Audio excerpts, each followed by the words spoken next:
Lesson 2 on humility. One of the elders said, we need humility more than anything else, and to be prepared to say, "Forgive me," upon hearing any word. All temptations of the enemy are destroyed by humility. Let us examine the strength of this saying.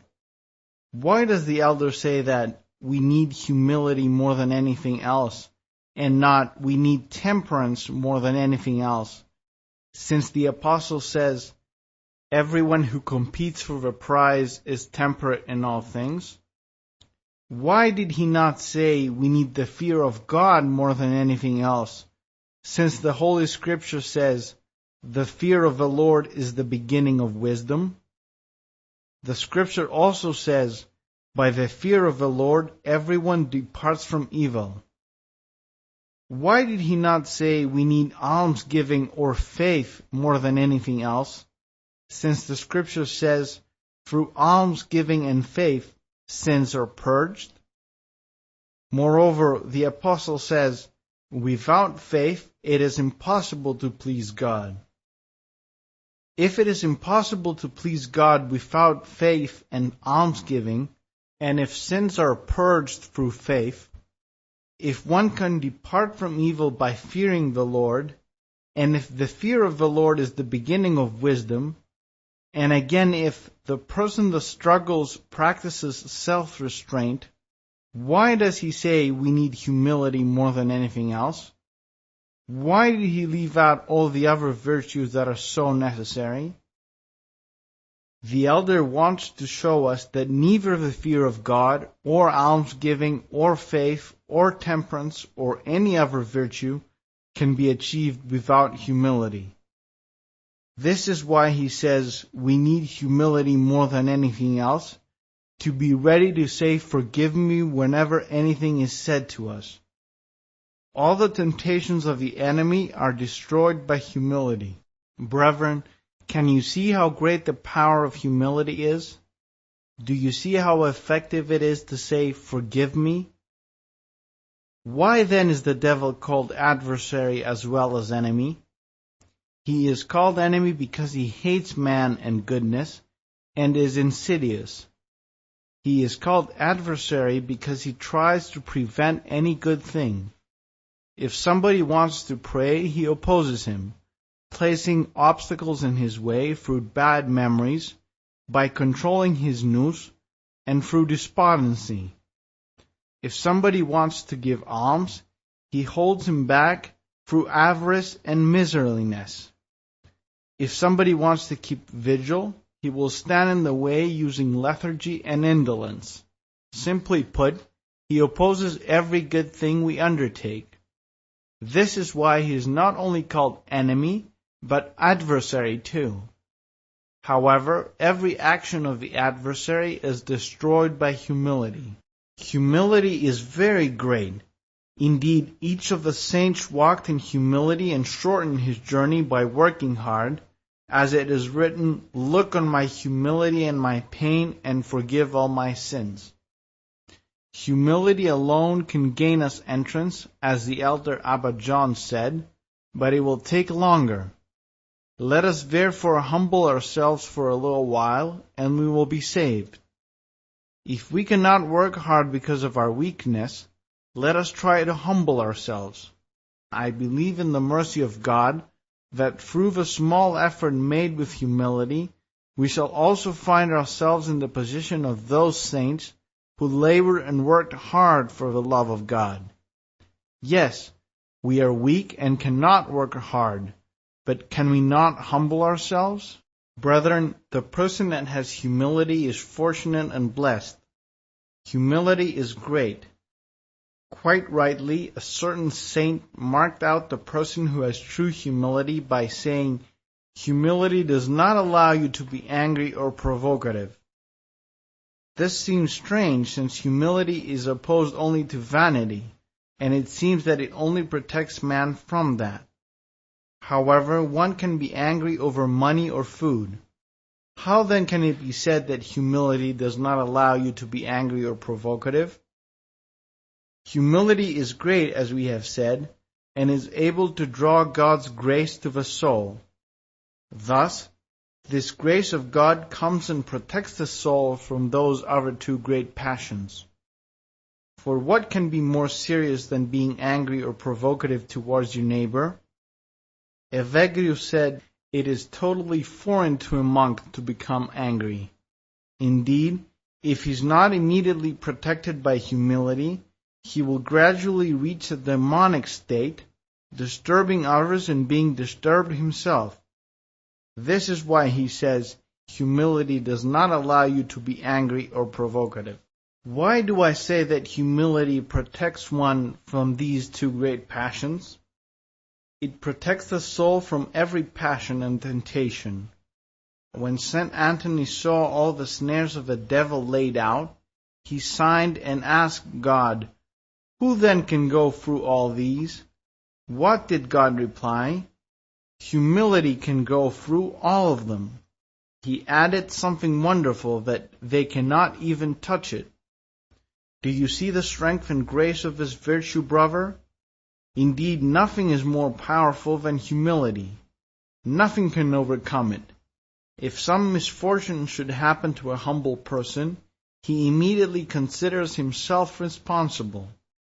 He blames himself immediately by saying that he deserves what has happened to him. He will not tolerate somebody else taking the blame. He will not tolerate the placing of a responsibility for misfortune on another. Thus he overcomes it undisturbed, without sorrow, and in total peace. This is why he is not angry or provocative, and why the saint rightly said, we need humility more than anything else. There are two kinds of humility, just as there are two kinds of pride. The first kind of pride is when a man despises his brother, when he humiliates him as though he is nothing, and considers himself to be greater than he. If this man does not recover swiftly and does not take care to try to disentangle himself from this state, he gradually reaches the second kind of pride, which is pride towards God, when he attributes everything he achieves to himself and not to God. Indeed, brethren, I know somebody who reached this pitiable situation. At first, when one of the brothers was speaking to him, he would spit on him and say, "Who is this?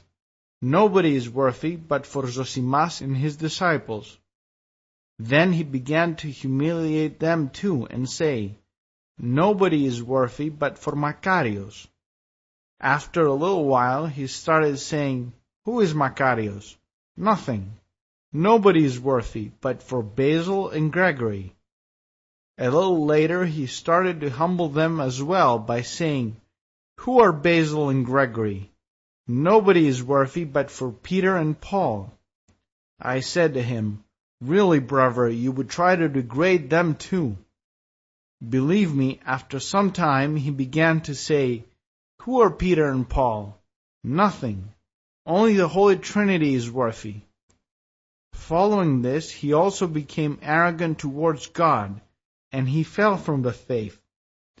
This is why, brethren, we must struggle against this first pride, so that we do not soon fall into total pride. There is a worldly pride and a monastic one. Worldly pride is when someone is arrogant towards his brother because he is richer, more handsome, better dressed, and more generous than his brother is. When we see ourselves being vainglorious about these things, meaning that our monastery is bigger or richer, or that we have more brothers than others, we should appreciate that we are in the midst of worldly pride.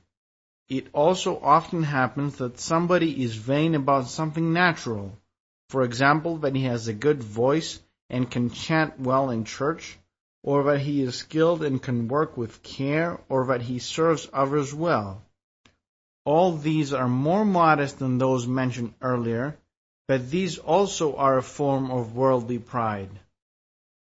On the other hand, monastic pride is when one is proud because of keeping the vigil, fasting, or because of one's piety, virtuous life, and importance. It might also be that somebody humbles himself in order to be glorified. All this is part of monastic pride. Of course, if we cannot be free from pride, it is better to be proud of the monastic things than of the worldly ones. We have described the first and second kind of pride. Likewise, we have explained what worldly and what monastic pride are. Let us now learn about the two kinds of humility. The first kind of humility is to consider one's brother to be wiser than oneself and to surpass one in all things. Simply as the saint said, to be under everyone. The second kind of humility is to attribute all our achievements to God. This is the perfect humility of the saints. It grows naturally within the soul through the keeping of the commandments. In order to clarify this, let us take the example of trees. When they have much fruit, the branches are bent downwards and sometimes break. The branch without fruit is raised up and grows upwards. In some kinds of trees, no fruit is produced until the branches grow upwards, but if somebody takes a stone and binds it to a branch and pulls it down, then the branch will bear fruit. It is similar with the soul. When it humbles itself, it bears fruit, and the more fruit it bears, the humbler the soul becomes. The more the saints approach God, the more they see themselves as sinners. I remember once when we were talking about humility, and one of the leading lights of Gaza heard us saying, the more one approaches God, the more one sees himself as a sinner. He was surprised and said, how is this possible? Not knowing, he wanted to learn the reason.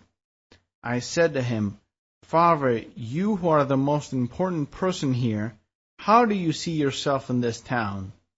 He answered me saying, I consider myself to be great and the first in the town. I said to him, how do you see yourself when you go to Caesarea? He replied, there I see myself as insignificant amongst the important men of the town. Again I said to him, how do you see yourself when you go to Antioch? He replied, I see myself as a peasant. I then said to him, when you go to Constantinople near the emperor, how do you see yourself? I consider myself to be a beggar, he answered. After all this, I said to him, look, this happens with the saints. The more they approach God, the more they see themselves as sinners. Thus, when Abraham saw the Lord, he called himself dust and ashes. Isaiah also said, woe is me, for I am undone, because I am a man of unclean lips. Likewise Daniel, when he was in the lion's den, and Habakkuk brought him his meal, saying, take the meal which God sent to you, replied, did God remember even me? You see what great humility he had in his heart. When he was among the lions in the den, and they did not harm him not just once, but twice, he was surprised and said, did God remember even me? Do you see the humility of the saints? How their hearts are moved? Even when God sent them to help other people, they did not agree to this easily, out of humility and to avoid glory. Like a man wearing a null silk garment, if someone throws a dirty rag at him, he leaves so as not to ruin his expensive clothes. It is with the saints, who are dressed in virtues, and avoid human glory in order not to be defiled. However, those who seek glory are like a naked man trying to find a small rag or anything else to cover his indecency. The person who is naked of virtues seeks the glory of people. Therefore, when God sent the saints to help other people, they did not agree to this easily because of their humility. Thus Moses said, I beg you, find another one capable to be sent. since I am weak in speech and slow of tongue. Also Jeremiah said, I am a youth. To put it simply, each one of the saints obtained humility by keeping the commandments faithfully. Nobody can express what this humility is in words and how it grows within the soul unless he learns about it through experience. No one can learn about it from words alone. At one time, when Abba Zosimas was talking about humility, one of the sophist philosophers was there listening to what he was saying. He wanted to learn exactly what he meant, and he asked him, Tell me, why do you consider yourself to be a sinner? Do you not know that you are a saint? Do you not know that you have virtues? Can you not see that you are practicing the commandments? How can you believe that you are a sinner since you do all these things? The elder could not find words to formulate his answer, but he simply said to him, I do not know how to explain it to you, but that's the way it is. The sophist insisted and wanted to learn how this could be so. The elder, not finding words to explain it to him, started saying in his saintly simplicity, Do not misunderstand me. Indeed, I am a sinner. When I saw the elder wondering how to answer, I said to him, I wonder, is this not like sophistry and medicine? When, for example, the doctor or sophist learns the art of medicine or sophistry well and practices it, it gradually becomes a habit for him. And, as I said, little by little the soul imperceptibly assumes this art by the practicing of it. This is more or less the same with humility when, by keeping the commandments, humility becomes a habit, and it is not possible to give an explanation of this in words. When Abba Zosimas heard this, he was happy, and praised me and said, You found it. It is like you said. The sophist was also satisfied, and he himself accepted that explanation. The elders told us certain things that we might understand humility, but none of them could explain the disposition of the soul. When Abba Agathon was on the point of death, the brothers said to him, Are even you afraid, Father? He replied, In my whole life I have done what I could to keep the commandments, but I am a human being. How do I know if my work was pleasing God, since the judgment of God is different from the judgment of men? Thus he opened our eyes to understanding humility and showed us the way to achieve it. But what its nature is and how the soul obtains it, as I often said, none found or could understand, but only the soul which became worthy to learn about it by actions. The fathers pointed out to us what it is that brings humility. The sayings of the fathers tell of a brother who asked an elder, What is humility? The elder replied, Humility is great and divine work, and the way leading towards it is that of hard bodily labor which we do in full knowledge of what we are doing. Moreover, it is also to consider yourself under all and to pray ceaselessly to God. This is the way to humility, but humility itself is divine and cannot be comprehended. Why did he say that hard bodily labor brings the soul to humility? In what sense is physical labor a virtue of a soul? To consider oneself under all, as we have said earlier, is against the first kind of pride. How can someone who considers himself to be under all consider himself to be greater than his brother, or to be proud of something, or to blame or humble somebody? Likewise, it is evident that ceaseless prayer is contrary to the second pride. It is clear that the humble, devout person, knowing that it is impossible to achieve any good thing in the soul without the help and protection of God, does not stop praying and asking God, in prayer, to be merciful to him. The person who always prays to God when he manages to do something, knows how he managed it. He cannot be conceited, nor ascribe it to his own strength, but ascribes every achievement to God and always thanks him, calling upon his help, trembling that he might lose his help, and that his sickness and weakness might be revealed. Thus, he prays in his humility, and through prayer he humbles himself, and the more he achieves, the more he humbles himself. Inasmuch as he humbles himself, he receives the help of God and progresses in humility. Why did he say that hard bodily labor brings humility? What does hard bodily labor have to do with the disposition of a soul? I shall tell you. Since the soul has fallen from the keeping of God's commandment into transgression, the wretched thing was given up, as St. Gregory says, to the seeking of pleasure, to independence that leads to error, and to the love of things of the body. In a certain sense, it was found to be at one with the body, and it became flesh, as it says, "My spirit shall not strive with man forever, for he is indeed flesh."